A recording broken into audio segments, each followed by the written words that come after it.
क्योंकि जब तक आत्मा देह में है तब तक तो परमात्मा और आत्मा में भेद है। क्योंकि आत्मा जो है मन के चंगुल में फंसी हुई है और मन इंद्रियों का गुलाम है, यानी आत्मा देह की कैद में है। और लेकिन जब आत्मा इस शरीर को छोड़ देती है, इस शरीर से अलग हो जाती है, तब तो वो परमात्मा में ही समा जाती है।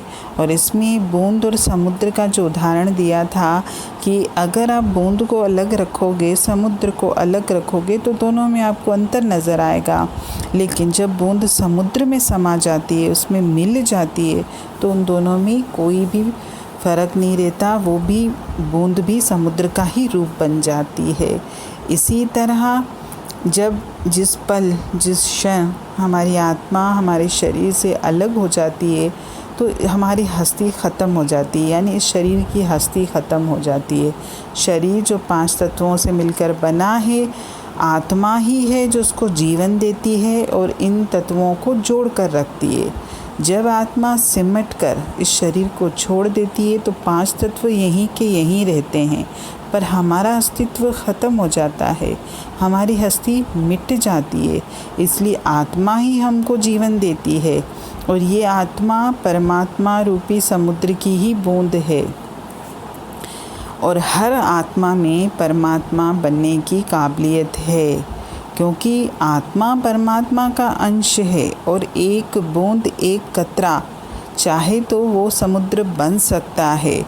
समुद्र बनने के लिए सिर्फ उसको अपने आप को विकसित करना है। यानी कहते हैं ना कि घड़े में अगर हम बूंद बूंद पानी डालते हैं तो एक दिन वो घड़ा भी भर जाता है।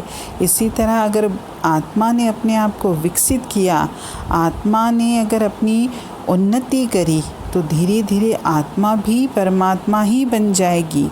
लेकिन इसके लिए आत्मा को अपनी रूहानी तरक्की करनी पड़ेगी, उसको परमात्मा का रूप बनना पड़ेगा। उस रचयिता का अंग बनने के लिए उसको अपने आप को विकसित करना पड़ेगा, यानी अपना पुरुषार्थ करना पड़ेगा, अपना प्रयास करना पड़ेगा, उस परम पिता परमेश्वर से प्रेम करना पड़ेगा, उसमें श्रद्धा और विश्वास जागृत करना पड़ेगा।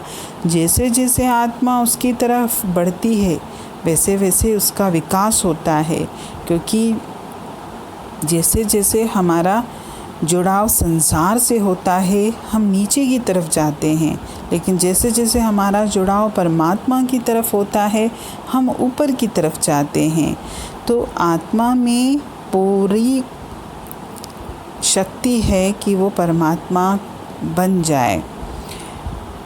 इसमें एंड में बहुत सुंदर बात थी कि एक बार किसी ने हज़रत ईसा मसीह जो खुद परमात्मा का रूप थे, तो उनको किसी ने बोला कि आप परमात्मा हो, क्योंकि जब किसी के कार्य इतने सुंदर और इतने अच्छे होते हैं तो लोग उनको परमात्मा बोलने लगते हैं।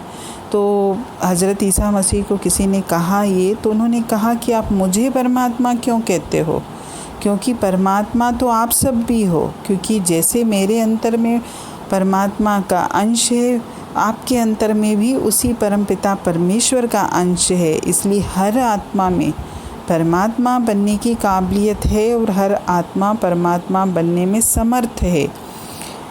अगर हम भी जैसे हज़रत ईसा मसीह ने अपने जीवन में जो कार्य करे, उन्होंने जो संसार को उपदेश दिए, जो उनका जीवन था जिसको हम आदर्श मानते हैं, अगर हर व्यक्ति अपने आप से ये वादा करे कि मैं भी परमात्मा का ही रूप बनूंगा, मुझे संसार का अच्छा बनने का, संसार का रूप बनने का, इस देह का रूप बनने का कभी भी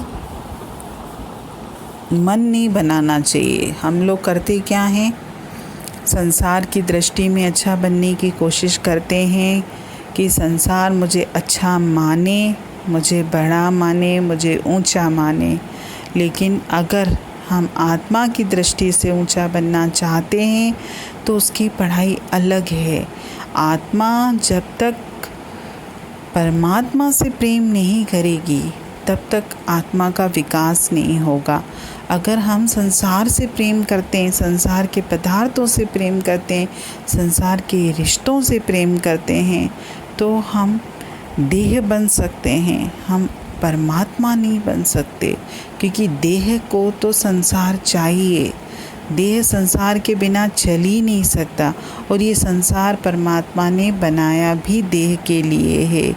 जब तक आत्मा चोला धारण करके संसार में आती है, जब तक देह रूप में रहती है, उसे देह ही प्यारी लगती है और देह के रिश्ते ही उसे अच्छे लगते हैं।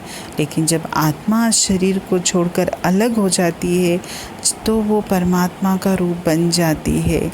लेकिन शरीर को छोड़ने के बाद परमात्मा का रूप बनने के लिए भी जब आत्मा इस शरीर में है, तब मुझे ऐसे कार्य करने हैं, ऐसे कर्म करने हैं कि जब मेरा इस शरीर का अंत हो तो मैं परमात्मा में समा जाऊं, ना कि मैं फिर से नया चोला लेके इस संसार में आऊं।